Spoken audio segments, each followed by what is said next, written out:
ಗ್ಯಾಸಿನ ದರವನ್ನು ಜಾಸ್ತಿ ಮಾಡಿದ್ರು, ಪೆಟ್ರೋಲ್ ಡೀಸೆಲ್ ದರವನ್ನು ಜಾಸ್ತಿ ಮಾಡಿದ್ರು, ಸ್ಟ್ಯಾಂಪ್ ಡ್ಯೂಟಿಯನ್ನು ಜಾಸ್ತಿ ಮಾಡಿದ್ರು. ನಿನ್ನೆ ದಿನ ತೆಗೆದುಕೊಂಡಿರ್ತಕ್ಕಂಥ ಮತ್ತೊಂದು ನಿರ್ಣಯ, ವಿಕ್ಟೋರಿಯಾ ಆಸ್ಪತ್ರೆ, ಬೆಂಗಳೂರು ವೈದ್ಯಕೀಯ ಕಾಲೇಜು ಮತ್ತು ಸಂಶೋಧನಾ ಸಂಸ್ಥೆ ಅಧೀನದಲ್ಲಿ ಬರ್ತಕ್ಕಂಥ ಆಸ್ಪತ್ರೆಗಳ ಚಿಕಿತ್ಸಾ ಶುಲ್ಕವನ್ನು 20% ಹೆಚ್ಚು ಮಾಡಿರ್ತಕ್ಕಂಥದ್ದು. ಅಂದರೆ ದುಬಾರಿ. ಯಾವ ಕಡ ಬಡವರು ಇವತ್ತು ಆಸ್ಪತ್ರೆಗಳು ಹೋಗ್ತಾರೆ, ಸರ್ಕಾರಿ ಆಸ್ಪತ್ರೆಗಳಿಗೆ ಹೋಗ್ತಾರೆ, ಬೆಂಗಳೂರು ಮಹಾನಗರದಲ್ಲಿ ಬೇರೆ ಬೇರೆ ಕಡೆ ಆ ಚಿಕಿತ್ಸಾ ಶುಲ್ಕವನ್ನು 20% ಜಾಸ್ತಿ ಮಾಡಿರ್ತಕ್ಕಂಥ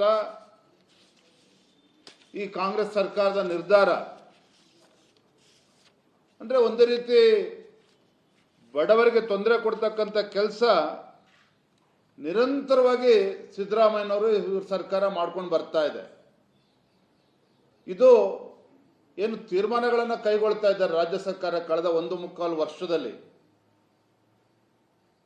ಬಡವರ ಪರವಾಗಿ ಚಿಂತನೆ ಮಾಡ್ತಕ್ಕಂಥ ಯಾವುದೇ ಒಂದು ಸರ್ಕಾರ, ಯಾವುದೇ ಒಬ್ಬ ಮುಖ್ಯಮಂತ್ರಿ ಈ ರೀತಿ ಗದಪ್ರಹಾರವನ್ನು ಬಡವರ ಮೇಲೆ ಸೇಡು ತೀರಿಸಿಕೊಳ್ಳೋ ಹಾಗೆ ಏನು ನಿರ್ಧಾರಗಳನ್ನು ಮಾಡ್ತಾ ಇದ್ದಾರೆ, ಇದು ಅಕ್ಷಮ್ಯ ಅಪರಾಧ. ಖಂಡಿತ ಆ ಬಡವರ ಶಾಪ ಈ ರಾಜ್ಯ ಸರ್ಕಾರಕ್ಕೆ ತಟ್ಟದೆ ಬಿಡೋದಿಲ್ಲ ಅಂತಕ್ಕಂಥದ್ದು ಸ್ಪಷ್ಟ. ಇವತ್ತು ಪಾಪ ಬಡವರು ಹೇಗೋ ಜೀವನ ಮಾಡ್ಕೊಂಡಿದ್ರು, ಇವ್ರಿಗೇನು ಗ್ಯಾರಂಟಿ ಕೊಡಿ ಮತ್ತೊಂದು ಕೊಡಿ ಅಂತೇಳಿ ಯಾರೂ ಕೂಡ ಹೇಳಿರಲಿಲ್ಲ. ಅಧಿಕಾರದೊಂದು ಹಪಾಹಪಿ, ಹೇಗಾದರೂ ಮಾಡಿ ರಾಜ್ಯದಲ್ಲಿ ಅಧಿಕಾರಕ್ಕೆ ಬರಬೇಕು ಅನ್ನುವ ಒಂದು ಹುನ್ನಾರ ಏನಿತ್ತು. ಭಾರತೀಯ ಜನತಾ ಪಾರ್ಟಿ ಅಂದಿನ ಸರ್ಕಾರದ ಮೇಲೆ 40% ಆರೋಪವನ್ನು ಮಾಡಿದ್ರು. ಪದೇ ಪದೇ ಒಂದು ಸುಳ್ಳನ್ನು 100 ಬಾರಿ ಹೇಳಿ ಜನರನ್ನು ಅಡ್ಡದಾರಿಗೆ ತೆಗೆದುಕೊಂಡು ಹೋಗ್ತಕ್ಕಂಥ ಕೆಲಸವನ್ನು ಮಾಡಿದ್ರು. ಮತ್ತೊಂದು ಕಡೆ ತಮ್ಮ ಗ್ಯಾರಂಟಿಗಳು ಪಾಪ ಬಡವರು ಯಾರು ಕೂಡ ಕೇಳಿರಲಿಲ್ಲ. ಇವರೇ ಗ್ಯಾರಂಟಿಗಳ ಭರವಸೆಯನ್ನು ಕೊಟ್ಟು ಈಗ ಪರದಾಡ್ತಾ ಇದ್ದಾರೆ ಸಿದ್ದರಾಮಯ್ಯ ಮುಖ್ಯಮಂತ್ರಿಗಳು. 15 ಬಜೆಟ್ ಅನ್ನ ಮಂಡನೆ ಮಾಡಿರ್ತಕ್ಕಂಥ ಒಬ್ಬ ಅನುಭವಿ ಮುಖ್ಯಮಂತ್ರಿಗಳು ತಾವು ಕೊಟ್ಟಂತ ಭರವಸೆಗಳನ್ನ ಈಡೇರಿಸೋದಕ್ಕೆ ಸಾಧ್ಯ ಆಗದೇನೆ, ಕಾಂಗ್ರೆಸ್ ಪಕ್ಷ ಯಾವ ಭರವಸೆಗಳನ್ನ ಕೊಟ್ಟಿದ್ರು ಗ್ಯಾರಂಟಿಗಳ ಮುಖೇನ ಅದಕ್ಕೆ ಹಣವನ್ನ ಕ್ರೋಢೀಕರಿಸೋದಕ್ಕೆ ಸಾಧ್ಯ ಆಗದೇನೆ ಇವತ್ತು ಸಿದ್ದರಾಮಯ್ಯನವರು ಪರದಾಡ್ತಾ ಇದ್ದಾರೆ. ಒಂದೇ ಕಲ್ಲಿಗೆ 2 ಹಕ್ಕಿಯನ್ನು ಹೊಡಿತಕ್ಕಂಥ ಕೆಲಸ, ಆ ರೀತಿ ತೀರ್ಮಾನಗಳನ್ನು ಇವತ್ತು ಸಿದ್ದರಾಮಯ್ಯನವರು ತೆಗೆದುಕೊಳ್ತಾ ಇದ್ದಾರೆ.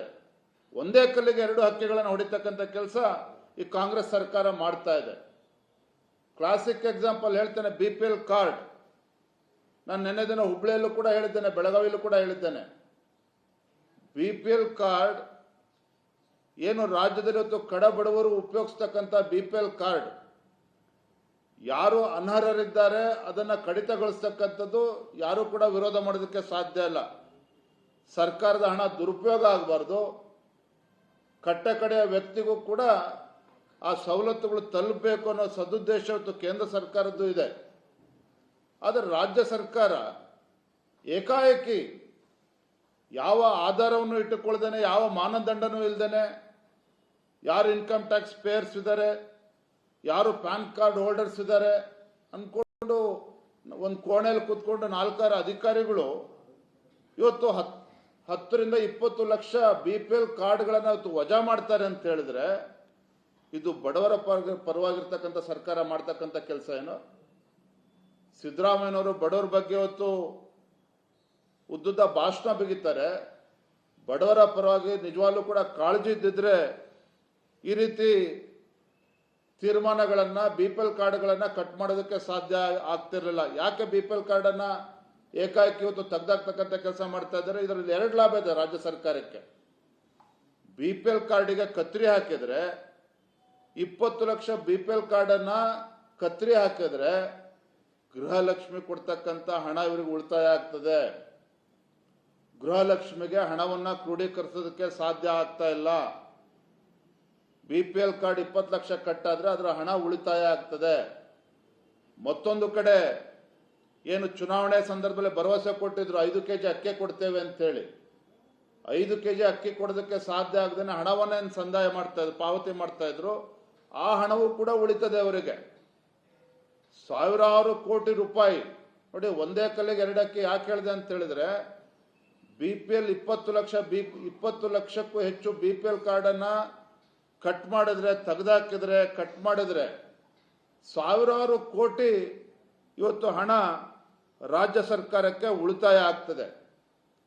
ಅಂದರೆ ಈ ರಾಜ್ಯ ಸರ್ಕಾರ, ಸಿದ್ದರಾಮಯ್ಯ ಮುಖ್ಯಮಂತ್ರಿಗಳು ಒಂದು ರೀತಿ ವಂಚನೆ ಮಾಡ್ತಾ ಇದ್ದಾರೆ. ಇವತ್ತು ರಾಜ್ಯದ ಬಡವರಿಗೆ ವಂಚನೆ ಮಾಡ್ತಾ ಇದ್ದಾರೆ. ಯಾವುದೇ ಒಂದು ಸರ್ಕಾರ, ಯಾವುದೇ ಒಂದು ರಾಜ್ಯ ಸರ್ಕಾರ, ನಾನು ಇವತ್ತು ನೇರವಾಗಿ ಹೇಳ್ತೇನೆ, ಮನುಷ್ಯತ್ವ ಇರ್ತಕ್ಕಂಥ ಯಾವುದೇ ಸರ್ಕಾರ ಈ ರೀತಿ ಬಡವರಿಗೆ ಬರೆ ಎಳಿತಕ್ಕಂಥ ಕೆಲಸ ಯಾರೂ ಕೂಡ ಮಾಡೋದಕ್ಕೆ ಸಾಧ್ಯ ಇರಲಿಲ್ಲ. ಆದರೆ ಎಲ್ಲೋ ಒಂದು ಕಡೆ ತಮ್ಮ ಭರವಸೆಗಳನ್ನು ಈಡೇರಿಸೋದಕ್ಕೆ ಸಾಧ್ಯ ಆಗದೆ ಇರ್ತಕ್ಕಂಥ ಪರಿಸ್ಥಿತಿಯಲ್ಲಿ ಇವತ್ತೇನು ರಾಜ್ಯ ಸರ್ಕಾರ ಬಂದು ತಲುಪಿದೆ. ಈ ರೀತಿ ಬಡವರಿಗೆ ತೊಂದರೆ ಕೊಡ್ತಕ್ಕಂಥ ಕೆಲಸ ಇವತ್ತು ಮಾಡ್ತಾ ಇದ್ದಾರೆ ಅನ್ನೋದು ಸ್ಪಷ್ಟ. ಇವತ್ತು ಭ್ರಷ್ಟಾಚಾರದ ಬಗ್ಗೆ ಬಹಳ ಮಾತಾಡ್ತಾರೆ ಇವತ್ತು ಕಾಂಗ್ರೆಸ್ ಪಕ್ಷದವರು. ಮುಖ್ಯಮಂತ್ರಿಗಳ ಆದಿಯಾಗಿ ಪಾಪ DK ಶಿವಕುಮಾರ್ ಅವರು ಭ್ರಷ್ಟಾಚಾರದ ಬಗ್ಗೆ ಹೆಚ್ಚು ಮಾತನಾಡೋದಿಲ್ಲ, ಕಾರಣಗಳಿದೆ. ಆದರೆ ಸಿದ್ದರಾಮಯ್ಯನವರ ಆದಿಯಾಗಿ ಇವತ್ತು ಕಾಂಗ್ರೆಸ್ಸು, ಈ ಸರ್ಕಾರದ ಮಂತ್ರಿಗಳು ವಿರೋಧ ಪಕ್ಷದ ಮೇಲೆ ಟೀಕಾ ಪ್ರಹಾರವನ್ನು ಮಾಡ್ತಾರೆ ಭ್ರಷ್ಟಾಚಾರದ ಬಗ್ಗೆ.